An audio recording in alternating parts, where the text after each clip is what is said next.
Good tuna, but I think I paid too much. I always wear my mask and wash my hands after going home. I am the king of the ring. Welcome to the Japan What Podcast, episode 215. And I am your host, Matthew PMBigelow.com. And I'm coming at you from the Aizumicho Studios in Shinjuku, Tokyo, Japan. The armpit of Asia. Covering Japan Society 5.0, AI market trends, rising conflict in the Indo-Pacific, the supply chain wars, migration, depopulation, and more. We thank you for coming along the adventure that is today's show. Hoo-wee. Battling the pewter problems. My pewter's getting old. Got to get a new one. They always say it's like, hey, if you use it every day, it's just pennies a day. But then 10 years later, you're like, it's like a tax almost. Like, man, I got to shell out $3,000 or something like that to carry around something that gets smaller and smaller. Whatever. Pretty cool. I've always been a fan of computers. So thank you for tuning in to the podcast I did on Friday as well, which is a music podcast. I've been trying to balance things out by doing analysis of AI and issues pertaining to what I believe are important in Japan. And then balancing it out with some fun, some music on the old Friday there. I'm going to be widening the scope of genres as well. So make sure to tune into those. A couple of reasons I do that is because everybody is saying we have to put neural chips into our brains so that we can catch up to AI. Maybe AI can slow down for us once in a while.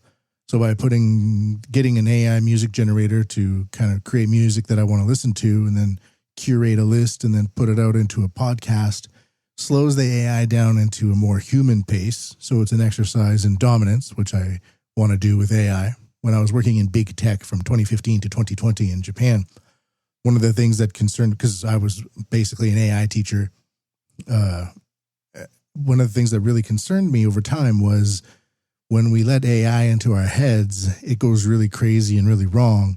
But when we put AI into our hands, it can actually be quite useful. Or when we put the surveillance networks on humans, it kind of gets a little weird. It gets really weird very quickly. But when we put it on the things around us, they could be cows or fish or oysters or plants or something like that. It becomes a lot more like we are in control of it rather than it is in control of us. So by slowing it down with our hands, in one way or another, we're digital hands in this case. If I was making a mixtape or something like that, I'd be pushing the buttons and going back and forth. So it's kind of with our hands, that same approach. The AI music becomes slowed down into a more human pace. So thank you for tuning into those. Make sure to go back and listen to them if you're interested.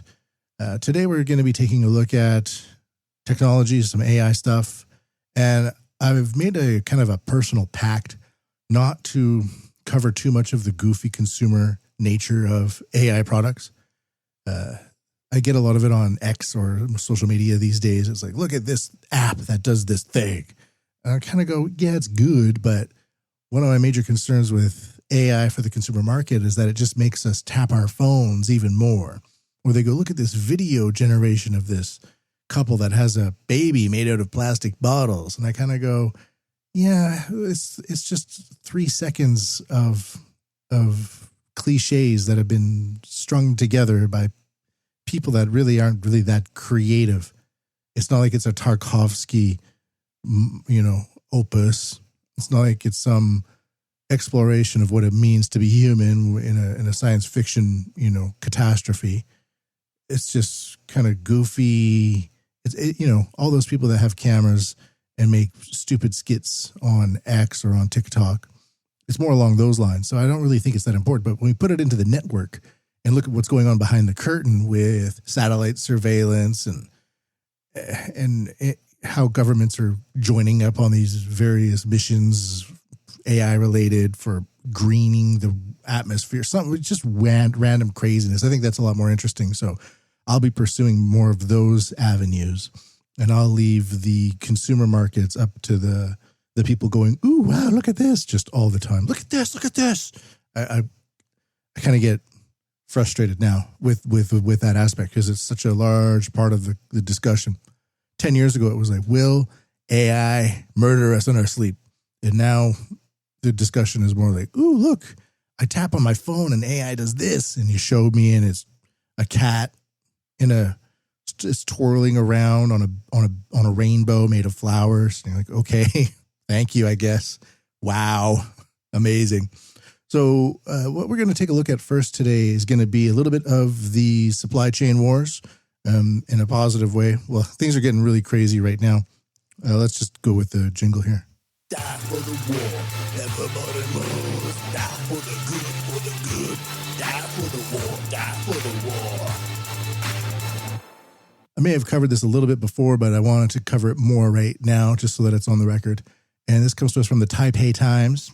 And it's from the beginning of June. We're recording this in the middle of June. So this is not a breaking news podcast. We're looking at recent trends that affect the past, the present, and the future and try to tie them together. So we're not just, ooh, look at this and react. Do you think this is a problem? Show me like some crazy thing on the internet. That's a problem.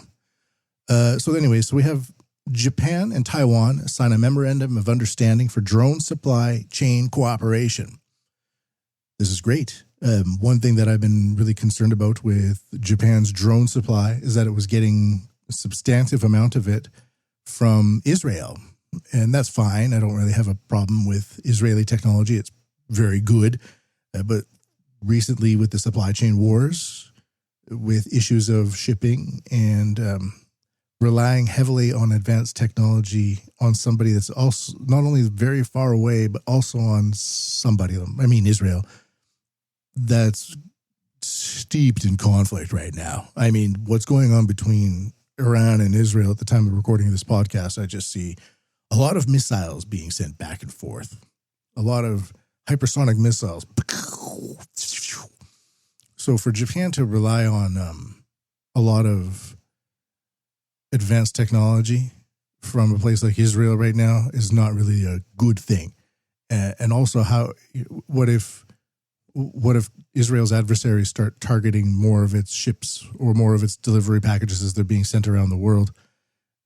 Could Japan rely on those drones or something like that? So anyways, a Taiwanese drone industry delegation that is currently attending a drone industry trade in Tokyo, well, it was them, signed a MOU with the Japanese Drone Industry Alliance yesterday, establishing a foundation for long-term collaboration in a range of ideas and areas, including supply chain integration.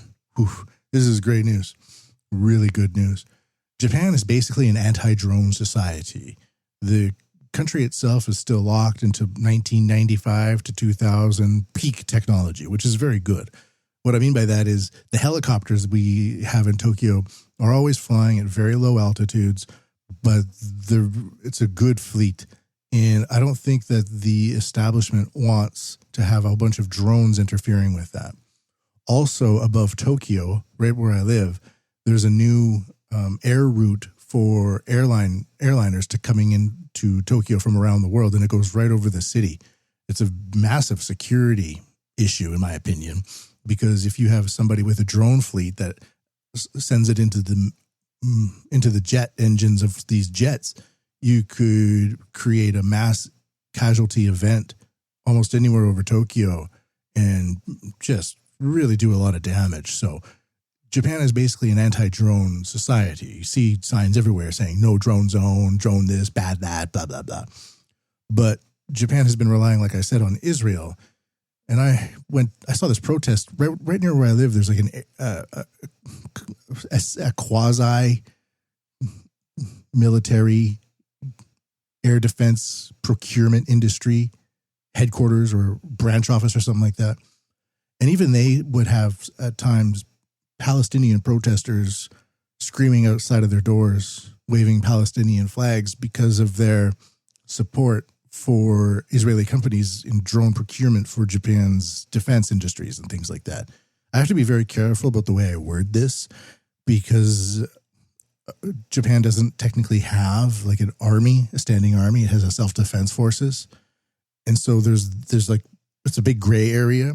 And then sometimes the English version and the Japanese version don't exactly translate directly. So I'm just being extremely cautious. So what I'm trying to say is up until now, because of the way that Japan handles drone technology in an unfavorable way and has been relying on drone expertise from countries that are very distant and very steeped in massive conflicts. It's good that Japan and Taiwan are now operating more closely for drone excellence. That leads us to the next paragraph. Hu Kai-hung, who heads the Taiwan Excellence Drone International Business Opportunities Alliance, or the TEDIBOA, is leading a Taiwanese delegation to Tokyo to showcase Taiwan's R&D capabilities in the drone industry through the Taiwan Pavilion at the Japan Drone Exhibition. The 3-day event, it happened already, so we don't have to do that. During the signing ceremony, they emphasized that they want to have drone-related products into the Japanese market, and future collaboration will focus on supply chain integration, including technology development, application, implementation, and market sharing. In addition, given that Taiwan and Japan have different regulatory systems in the field, this cooperation framework provides an effective platform for communication, blah, blah, blah. Of course, China has one of the most advanced drone fleets in the world. And when we see these massive drone displays of like thousands of drones in the sky above China with lights, and they're doing these animations and things like that, and I can see multiple images of this in the sky, all kind of operating independently, but also as part of a larger tapestry, turning the sky into a tapestry of drone art. Obviously, this is dual use. And a major concern of mine is that if Japan does not update its advanced technology applications, it could easily be overwhelmed by a newer, more improved system. In a way, it would be similar to having the best bow and arrows, and then people come over the ridge with rudimentary muskets. Well, the rudimentary muskets might just beat the bow and arrows for the most part due to the nature of an advanced technology. So if Japan does not arm its Nansei island chains and its maritime borders that it shares with China, it could very easily be overwhelmed by Chinese advanced technology. So I'm really happy that they are making these efforts. My brother's calling me online. So that's going to be that. That's the supply chain news for today. Die for the war, everybody must die for the good, die for the war, die for the war. Let's take a look at population and migration.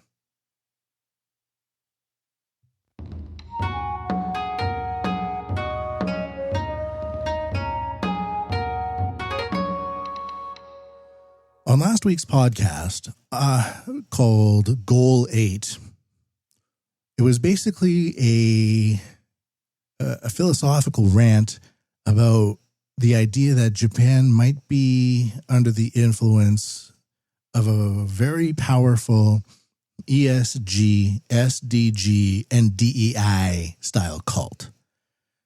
Now, when we look at SDGs, Sustainable Development Goals, and ESG, Environmental and Social Governance, and DEI, Diversity, Equity, and Inclusion, these are things that all just seem very nice and good.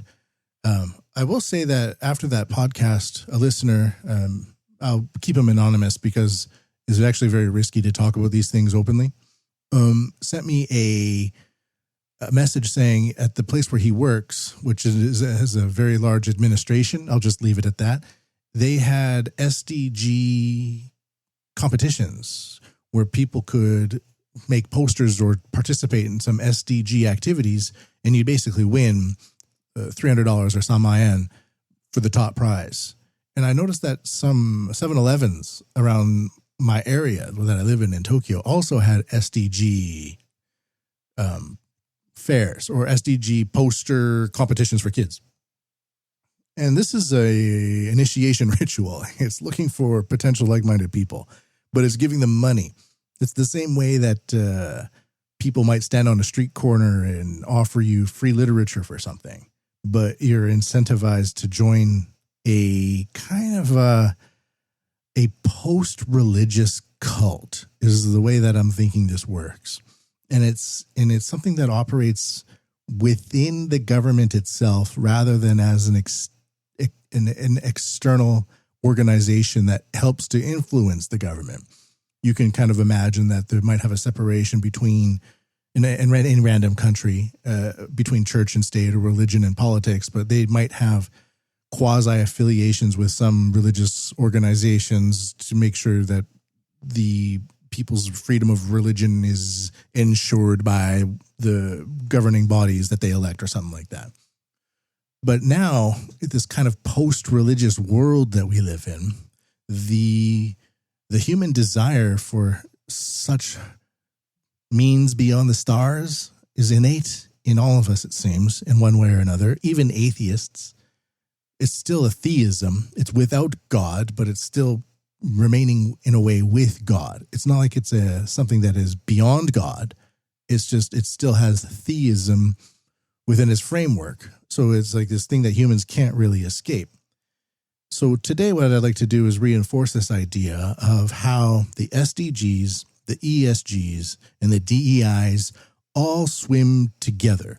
And it's a type of bureaucratic cult that recruits and reinforces itself in the guise of being very logical, but actually operating underneath the way that a cult would think. So when we say like sustainable development goals, those sound like good things.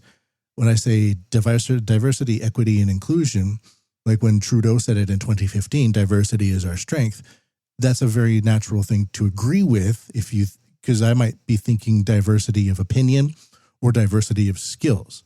But somebody else just might be thinking, oh no, we all have to have the same opinions, but we all come from different places. So you might be Mexican and I might be Estonian, but as long as our parents have worked at Goldman Sachs, we're good because it's diverse, because we're from different places. So the way that you might say diversity has your own internal agreement, but the way that it's being used by somebody else, that same word might be being used in a completely different way. And when we look at the language that's being used by these people, it kind of becomes cult-like. So that's what we're going to do for right now. So I got a little sidetrack as well. Japan to give $1 billion to Bangladesh in budget support, Dhaka says. I didn't see this get a lot of traction in Japan. There's too many foreigners in Japan right now, and I think the local populations are kind of getting a little edgy, so that maybe we didn't focus too much on that. This comes to us from Reuters at the end of May. And again, this is not a breaking news podcast, but this is to kind of see the SDGs, the DEIs, and the ESGs, they're all part of the same flotilla, and they all reinforce each other. Japan will provide $1 billion in support to Bangladesh for budget assistance, railway upgrades, and education, Dhaka said on Friday, as interim head Mohammed Yunus visits Tokyo to strengthen ties between the two countries. The package includes $418 million as a development policy loan to Bangladesh to help with economic reforms and climate resilience. So this is when I started kind of going, oh, we have education and climate resilience. Another $641 million will be used to upgrade a railway line, while Japan will also provide $4.2 million in grants for scholarships for Bangladeshi students. Japan Prime Minister Shigeru Ishiba met with Nobel Peace Laureate Yunus, who took over as interim head of the South Asian country last August, after deadly student-led protests forced then Prime Minister Sheikh Hasina to flee to India. So that sounds all fine and good. This is coming to us from Reuters.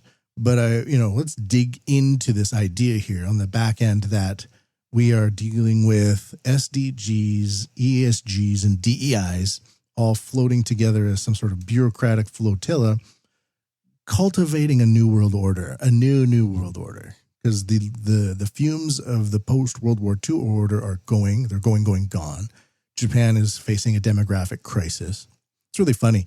I was thinking about this, these politicians saying, we've had so many meetings and yet people aren't having babies, We're offering so many handouts and systems for people to have babies, but they're not having babies. Well, maybe they're not having babies for other reasons, There could be other reasons. Part of it is in large part due to COVID. We shut down the world for 3 years. Japan was really shut down. So how can people meet and have babies and get married when they're told that stepping outside might, kill grandma, or just living in just the amount of fear that was pumped into everybody's heads in that time. Now have babies. Okay. Signing of Japanese ODA loan agreement and grant agreement with Bangladesh. This comes to us from the Japanese website now. Contributing to economic reforms and strengthening of climate change measures through budgetary support and enhancing the administrative capacity of young administrative officers. So this is from the Japanese government. And right here, I'm looking at it right now. It has SDG Goal 8. This means decent work and economic growth. SDG Goal 13, climate action, and SDG Goal 16, peace, justice, and strong institutions. So already we look beyond Reuters one step and we go to the government website, and right under the title for the government website are 3 SDG goals. So I read that article in Reuters and I went, wait a minute. Climate initiatives, education goals. This sounds like the stuff that I was talking about on Friday. And lo and behold, it is. On May, the Japan International Cooperation Agency signed a loan agreement and a grant agreement with the government of the People's Republic of Bangladesh in Tokyo to provide Japanese ODA loan and grant aid for the following projects. ODA is just a type of loan, overseas development aid, something like that, I believe it's called. The objective of the program is to provide a budgetary support to Bangladesh, a country affected by the adverse impacts of multiple global crises, such as rising inflation associated with the Ukraine crisis, really, and intensifying natural disasters due to climate change. So we have to give them $1 billion, you see. The loan will support economic reforms and strengthen climate change measures with the aim of contributing to Bangladesh's economic recovery and long-term sustainable development. The program will provide budgetary support to the government of the country based on the policy matrix, which mainly consists of 2 areas, economic reforms and climate change measures. The program will be implemented by sharing some policy actions with the Asian Development Bank for economic reforms and with the World Bank for climate change measures under co-financing arrangement. And blah, blah, blah. It goes on to there. This will be posted at the podcast website, MatthewPMBigelow.com. Okay, so there's that. So this is from the jica.go.jp, and this is a government-affiliated website. Up on the same website, jpo.go.jp, they have the diversity, equity, and inclusion initiatives. So it says, in order to incentivize innovations, it is indispensable to effectively utilize our existing human diversity, including women and youth. This is coming from the Japanese government. This is a Japanese government policy. Does this sound like Japanese to you? Like what Japanese people usually say? Like many people will say Japan is really a based country and will never allow mass immigration in. Based on this viewpoint, there have been a vitalizing goal movement to promote diversity and inclusion within the field of IP. Understanding the importance of this movement, the Japanese Patent Office promotes diversity, equity, and inclusion in order to realize a society in which individuals with different backgrounds and values are able to exercise their creativity. This really doesn't sound like Japan to me. It sounds like something else. Since 2023, the cross-organizational JPO Diversity, Equity, and Inclusion team has been working to further accelerate the D&I movement through interviews with IP specialists. In August 2023, the JPO Design-Driven Management Project established the DI team, renamed the Diversity, Equity, and Inclusion team, in September 2024 to serve as a cross-organizational task force comprised primarily of young female personnel. The team is working to turn the JPO into an organization that offers both job satisfaction and enabling work environment for all members with a commitment to pursuing diversity and inclusivity. So, and of course, they have a big SDG style wheel as part of their logo. The matter of diverse human resources is of great importance to the promotion of innovation. Ensuring the inclusiveness of diverse people is an important part of expanding and vitalizing our intellectual property ecosystem. The JPO aims to find a way to strengthen the IP ecosystem through the study of gender and diversity in innovative societies. The purposes of this research study are to summarize the current status and issues of female human resources in the IP ecosystem, and to examine how to improve the environment to promote female empowerment and promote diversity and inclusion within the IP ecosystem. The report summary is available at the following link, and it has it there. I'm not going to go too much into it. So, does that really sound like it just sounds weird, like a bureaucratic cult is sweeping the world right now. And it's just going and going and going. And I grew up on the left in Canada, obviously, on the West Coast, very left, obviously. So I'm used to people talking about enviro measures and inclusion and diversity and stuff like that. But the SDG stuff, it's all suits and it's all pins and it's all very corporate and bureaucratic. It's the hippies put on suits, or is this just the bureaucracy absorbing the hippies and kind of like Elisa Simpson, Mr. Burns merger and acquisition has emerged out of it? So what's the end result of this loan and of these measures?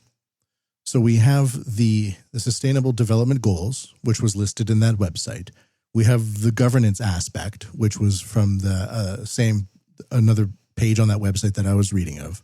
That also introduces the DEIs, the diversity, equity, and inclusion. Well, this comes to us from tbsnews.net, the business standard. And this says Japan to recruit 100,000 Bangladeshi workers over next 5 years. Japan plans to recruit at least 100,000 workers from Bangladesh over the next 5 years to address its growing labor shortage, officials and business leaders announced on May 29th in Tokyo. Speaking at the seminar titled Bangladesh Seminar on Human Resources, Chief Advisor Mohammed Yunus said the interim government would take all necessary steps to facilitate employment opportunities for Bangladeshis in Japan. This is going to be the most exciting day for me, the most inspiring day. This will open the door for Bangladeshis to not only work, but to know Japan, said the chief advisor. 2 memoranda of understanding were signed at the event. The first was between Bangladesh's Bureau of Manpower, Employment and Training, BMET, and Kaicom Dream Street, a Japan-Bangladesh joint venture. Now, I looked up Kaicom Dream Street, and this was before my computer crashed. I think Grok should have saved it by now. But Kaicom Dream Street is founded, in part at least, by the CEO of one of Japan's largest izakaya chains. I believe it's Watami. I'm just loading it up right now. And for some reason, this CEO of Watami, who's extremely rich, also went into politics. And then with politics, he also went into creating recruitment or job promotional activities in Bangladesh. Now, if you look at Watami's, I want to make sure that it's actually Watami here. So just give me a second to load it up. So this guy's name is Miki Watanabe, born in 1959 in Yokohama, Japan, is an entrepreneur who founded the Watami Group, yes, a major izakaya chain listed on the Tokyo Stock Exchange, later expanding into nursing care and organic farming. He entered politics in 2013, serving as an LDP member in Japan's House of Councillors, focusing on economic and reconstruction issues after an unsuccessful run for Tokyo governor. In Bangladesh, Watanabe has driven educational and job opportunities for youth through initiatives like Kaicom Dream Street, which offers Japanese language training and facilitates skilled worker programs, and the Japan International Dream School, promoting Japanese-style education. Watanabe's legacy is multifaceted. He's celebrated for his business acumen and philanthropy, particularly in education and international development, but criticized for labor practices and personal allegations. The Black Company label highlights systemic issues in Japan's corporate culture, which Watanabe's Watami exemplified for critics. And his work in Bangladesh, while impactful, operates in a context where Japan's labor programs face scrutiny for potential exploitation of foreign workers through KDS claims to prioritize trainee welfare. Okay, boom. So this is the idea here. Is all of this virtue just a cloak so that CEOs of very rich companies can have access to cheaper labor? You give them some training programs, you bring them over to Japan for a few years, and then you send them back so that they can serve beer and fried chicken and some of Japan's most standard chain izakayas that you'll ever find out there. They're fine. They're good. It's just interesting, isn't it? So is this just like, what is the actual truth? And why is it that we can't just talk about it as is? As if somebody says the words SDG, ESG, and DEI, and now not only can you not criticize it, but you just can't even talk about it because it might look bad. You might look bad for just talking about it. That's a cult. And a lot of people who are part of a cult may even know that it's not the best thing for them, but they'll go along with it anyways because their paycheck is attached to it. What's the overall arc, though, for this country called Japan as it goes down this DEI, SDG? I should probably frame it in a better way. Top down, this SDG, ESG, DEI trifecta of spreading bureaucratic cult-like initiatives. It's a very odd future being created for Japan right now. And like I said, the image of Japan, of like samurais and a homogeneous society and things like that, kind of ended with COVID.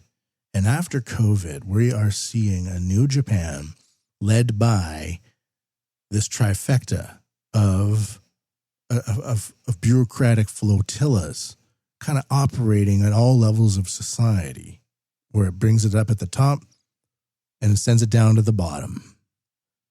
Just as a summary thing here, final thoughts. Kind of weird Bangladesh. I don't really have anything against Bangladeshis. I've never really met them. I don't know anything about them. They're between Myanmar and India or something like that area of the world. I don't really know anything about them. So why is there this CEO of a izakaya chain becoming a politician, then going to Bangladesh to create a worker pipeline back to Japan, all under the guise of an SDG, ESG, DEI program of cloaked virtue? When in fact, is it that, or is it just a very clever way to save money and then make money? I don't know.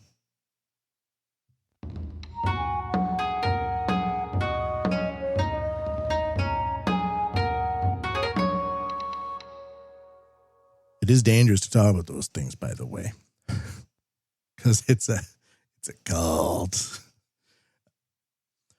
All right, we're going to move on to some interesting that I covered it last week, and then I saw that Bangladeshi stuff. And I was like, $1 billion for Bangladesh? What? Then I go to the government website. It's like, yes, they're SDGs. Oh, okay. And then as a result, DEIs.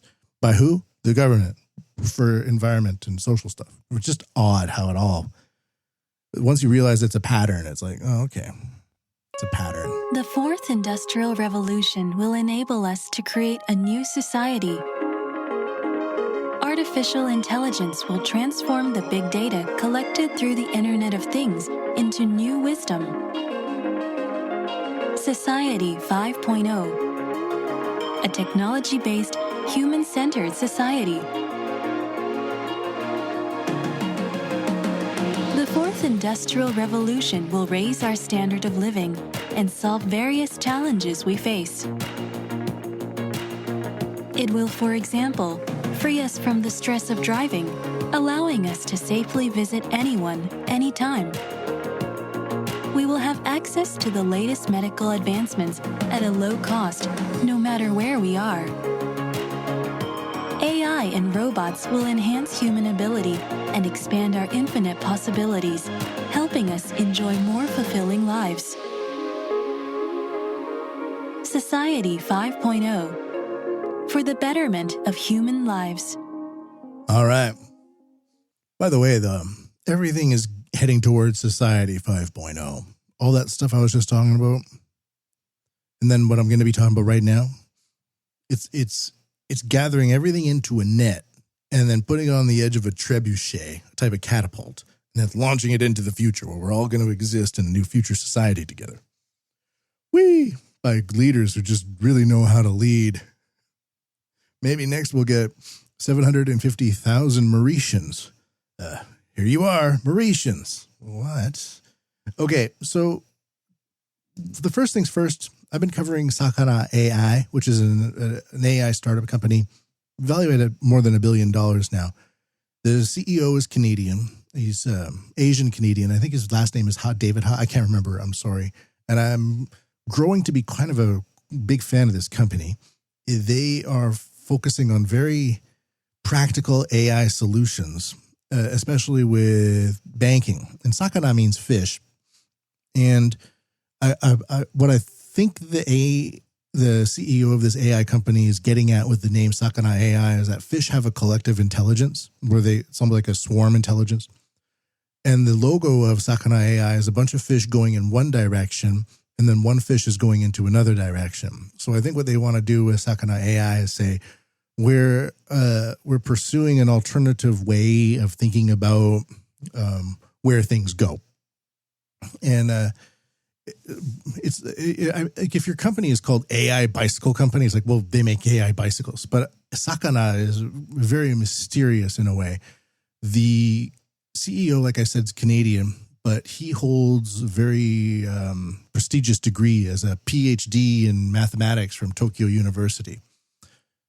So he's a smart guy. And I was looking at their recruitment process, and they have a very strict policy of bringing in people who are very proficient in English and Japanese, but also have very advanced education degrees and accreditations.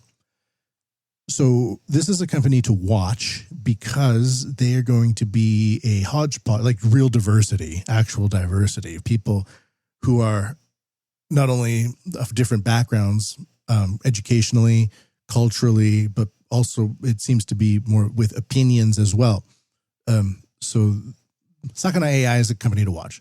Sakana AI and MUFG sign agreement to automate creation of banking documents. So this is very interesting. There's a lot of hesitation in to uproot traditional structures. But like I said, it's all going anyways, right? It's going now. Sakana AI has signed a 5 billion yen deal with Mitsubishi UFJ Financial Group to automate the creation of banking documents, including credit approval memos.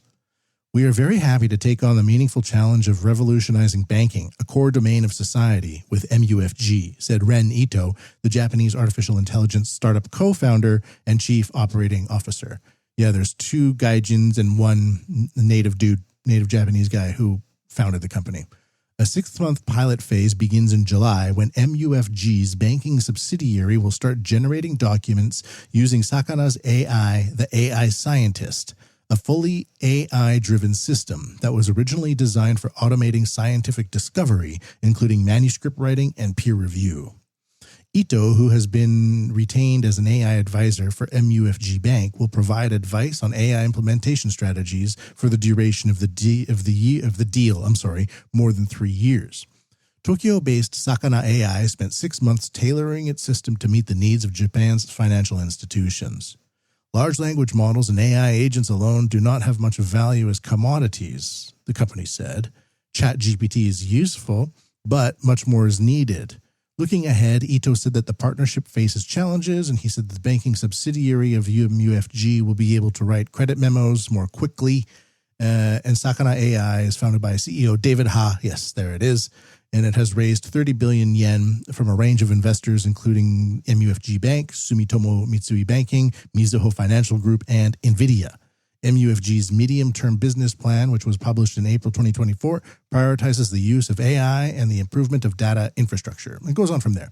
So just interesting that they're allowing a kind of a foreign-based, semi-foreign-based company to come in and uproot a lot of Japan's traditional banking structure. So we're just beginning with that.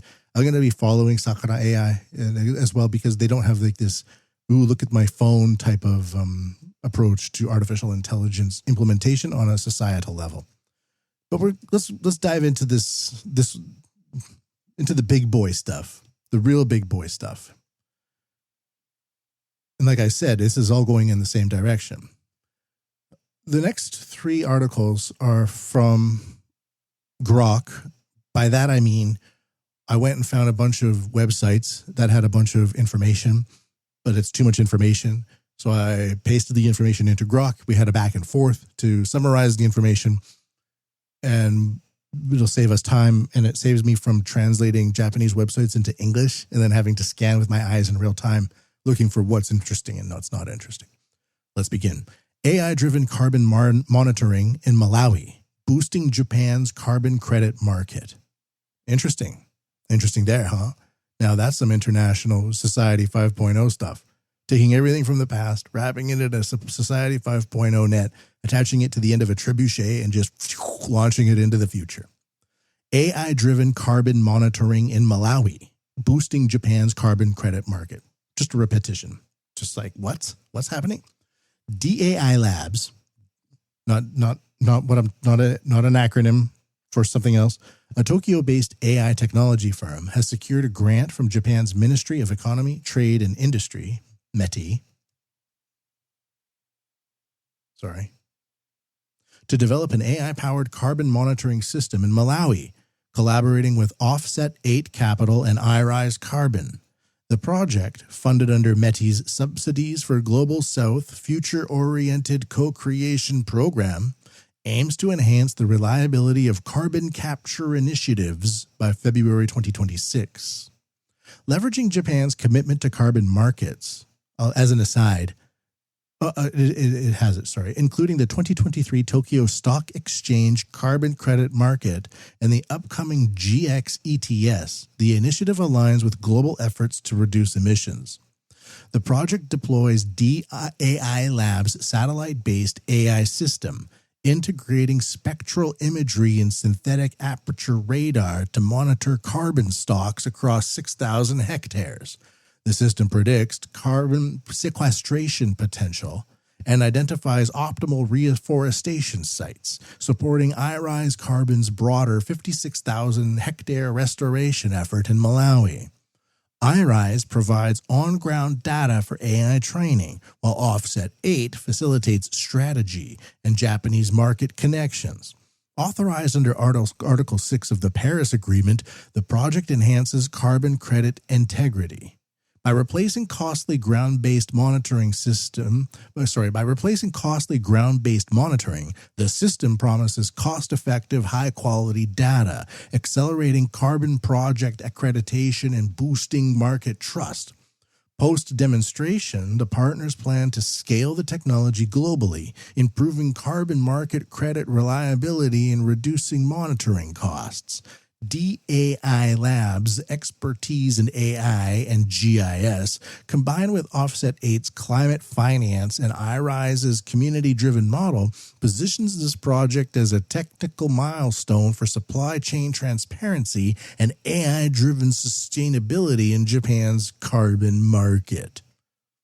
250 words. I asked Grok for 250 words. It gave me exactly 250 words. So there we go. That is about using Malawi, a country, I believe, in Africa's southern eastern area. I think it's a landlocked area. I can't really explain Africa so much right now. Sorry. It's being used as a test bed for AI surveillance from satellites to see whether areas for reforestation can also be applied to carbon trading markets. Interesting how that all works together. Doesn't make any sense to me, by the way. It's a very elaborate. Is this going to make the average Malawian like a happier person? I don't know what they're doing, but it's AI-driven carbon monitoring. This kind of goes to say, like, Japan's a different country now. It's a different place now. This is what's going on. Next, Sushiro adopts AWL's Face Watch for enhanced security and efficiency. On June 12, 2025, AWL Inc., a Hokkaido University Edge AI startup, and Nikoku Soft Co. Limited announced the deployment of their facial recognition solution, Face Watch, across all 650 Sushiro stores, Japan's largest conveyor belt sushi chain. I prefer Sushi Go Round. Operated by Akindo Sushiro Inc., a subsidiary of Food and Life Companies Inc., this system leverages advanced computer vision to bolster store security and streamline labor management. FaceWatch employs convolutional neural networks, or CNNs, likely built on frameworks like TensorFlow, to process real-time video from dedicated facial recognition devices. The AI analyzes facial features using biometric templates, achieving high accuracy even in low-light conditions, overcoming challenges of traditional systems. Key functions include entry and exit management via smart locks, preventing unauthorized access by former employees, and an attendance comparison feature that matches entry-exit logs with payroll records to detect unreported overtime. Introduction with Owlbox AI cameras enables advanced analytics with future features like foreign employee work qualification checks under development. And there we go. 100,000 Bangladeshis might not be able to understand a traditional Japanese workflow, but if you put a facial recognition camera on it, now you reduce not only unreported time, but overreported time as well. That's the implication. For example, at a Sushiro Osaka store, FaceWatch identifies an unauthorized entry attempt, locking the door instantly. In Tokyo, it flagged unrecorded overtime, improving payroll accuracy. These capabilities eliminate PIN-based entry, enhance labor efficiency, and addresses Japan's 2030 labor shortage by optimizing shifts. AWL's solution, or is it called OWL's solution, refined through 18 months of testing, offers scalability and cost-effectiveness, setting a precedent for AI-driven restaurant management.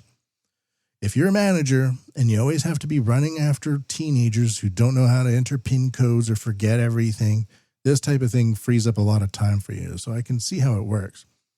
During the COVID days as well, a lot of these sushi chain restaurants faced customers filming themselves doing crazy stuff like licking the soy sauce dispensers and posting it up onto social media and stuff like that. So they've been using a lot more technology to crack down on it. And some of these sushi chain restaurants have a history of using advanced analytics and chips in their plates and stuff like that to make sure that sushi doesn't stay up out on the conveyor belt for too long, stuff like that. So it's a natural step forward. Next one. AI-powered rip current detection enhances safety in Ona Village, Okinawa. So for this one, you could kind of imagine how the previous one for the facial recognition locks and stuff like that, how it might be abused. If I'm a manager and I don't like somebody and I delete their account and now they can't enter or leave the restaurant anymore or something like that, when the technology is turned onto us, there's a power dynamic involved that we haven't really experienced before in society, and it removes the individual hands. Like I mentioned, we got to put it into our hands. So if I have a PIN code and I enter the PIN code, that's kind of my hand interacting with the technology. Or even if I make an AI music podcast, it's kind of me in a way kind of using my hands in the same way of making a mixtape.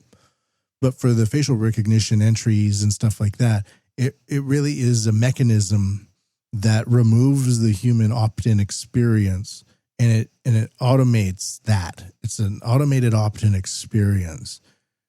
And if it's tracking us everywhere we go all the time, where we don't even have things, it's just a type of surveillance gravy that's poured into a layer of society that monitors us all the time. It feels like we are test subjects in a way. And I can agree on it and I can disagree on it. But the reason I'm putting this last one in here is AI-powered rip current detection enhances safety in Ona Village, Okinawa.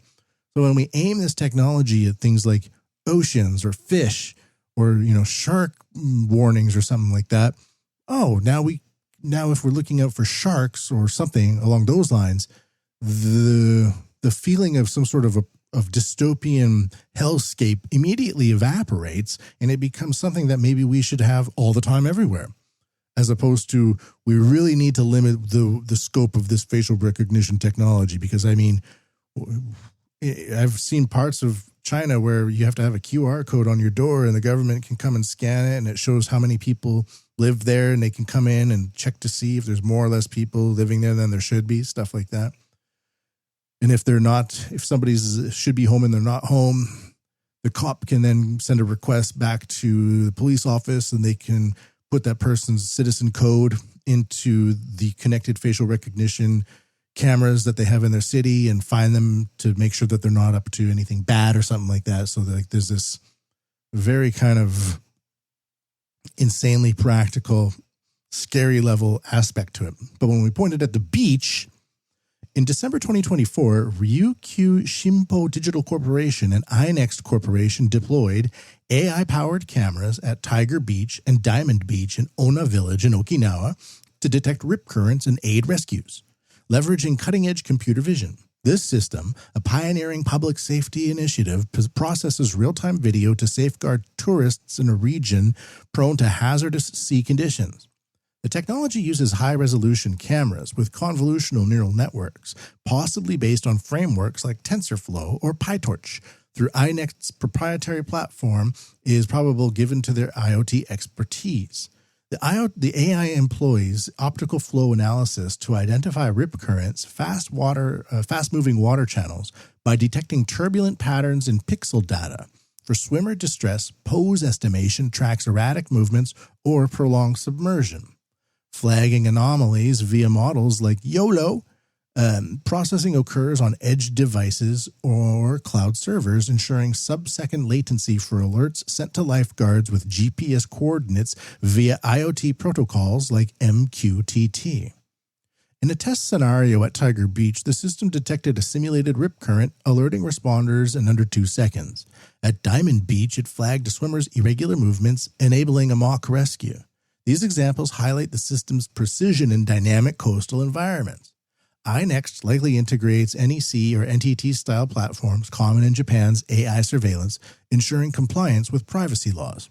That's a little bit of speculation there. It might not be true. Continuous monitoring supports data-driven coastal management with potential expansion to Naha or Ishigaki. This initiative sets a global benchmark for AI-driven beach safety. So there we go. So if you have a bunch of kids and you're on vacation and the resort says we have enabled AI surveillance so that we can enhance safety conditions at our beach for you, you might say, count me in. I have 5 kids. I might have a couple of cocktails in the afternoon and I can't keep my eye on all of them. Maybe this lifeguard can help out if a rip current starts dragging my kid away as I'm in the middle of a martini. Good, you do it with your AI. I'm going to have my martini. No, of course not. It's a very scary idea. But how the sentiment goes immediately from, that's kind of a dystopian hellhole to, oh yeah, that makes sense. Just do it. Just make it happen. Last one for today. Is it? How much time do we have here? A few months ago, a self-driving bus crashed at the Osaka Expo. And it just kind of hit a wall. But I have the follow-up, what happened and why it happened. On April 28th, a self-driving shuttle bus operated by Osaka Metro at the Osaka Expo collided with a 50-centimeter wall. The incident, investigated by Osaka Metro and the Japan Association for the 2025 World Exposition, revealed a critical flaw in the autonomous systems communication setup developed by an unnamed provider. The system uses Controller Area Network Bus Protocol for vehicle control, relying on real-time data exchange. So this is the reason I'm putting it in here, is human error or somebody fiddling around with the settings. Maybe even a kid, while the bus driver is like not looking, some kid manages to fiddle with settings. You know how kids can do that and totally change everything that you've just spent years building up the expertise for. They just come in and fiddle with it. A setting error caused data transmission at 500 kilobytes per second, exceeding the vehicle's 250 kilobytes per second capacity. This mismatch triggered repeated error signals, overwhelming the network and blocking private activation commands. The bus, programmed to reset on error detection, failed to initialize, causing unintended movement. For example, during testing, the system sent reset data at 500 kilobytes per second, which the bus couldn't process, leading to communication failure. In a prior simulation, similar data overloads disabled brake signals, mimicking the crash scenario. Osaka Metro corrected the issue by adjusting the transmission speed to 250 kilobytes per second, ensuring compatibility. Operations resumed after rigorous testing. Blah, blah, blah. Just a follow-up there, kind of saying all of this magical technology that makes buses drive by themselves with everybody in it can totally fall apart at the slightest adjustment. So it has a maximum transmissibility of 250 kilobytes per second. It somehow gets changed to 500, and then the bus crashes. So we're going to be relying on a lot of this. And it could be something as simple as somebody new starts working there, and they kind of see that, oh, wait, it's set at 250 kilobytes per second, but 500 kilobytes per second is also an option on this menu. Well, faster is better. I'm going to change it to that. Boop. And then crash. So this type of openness in the system could lead to its immediate failure. That's just a follow-up at the end there that has nothing to do with SDGs, ESGs, or DEI.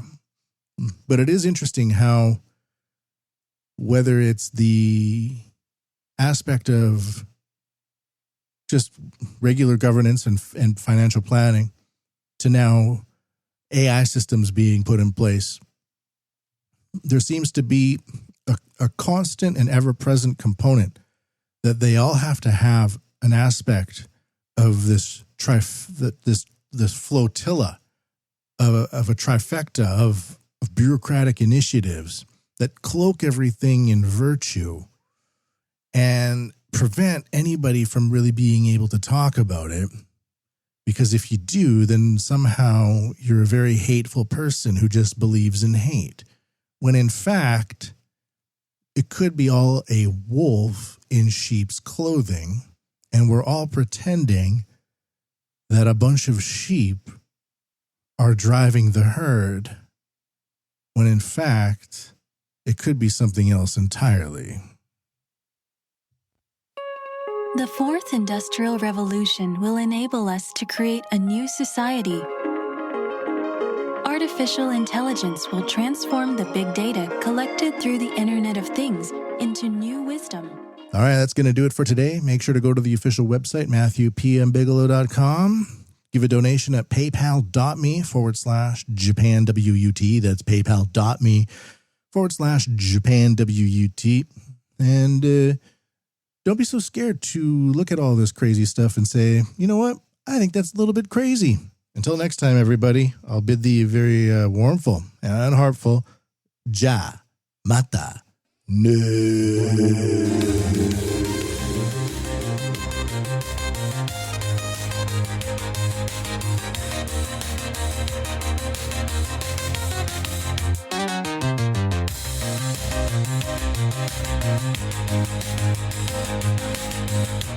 You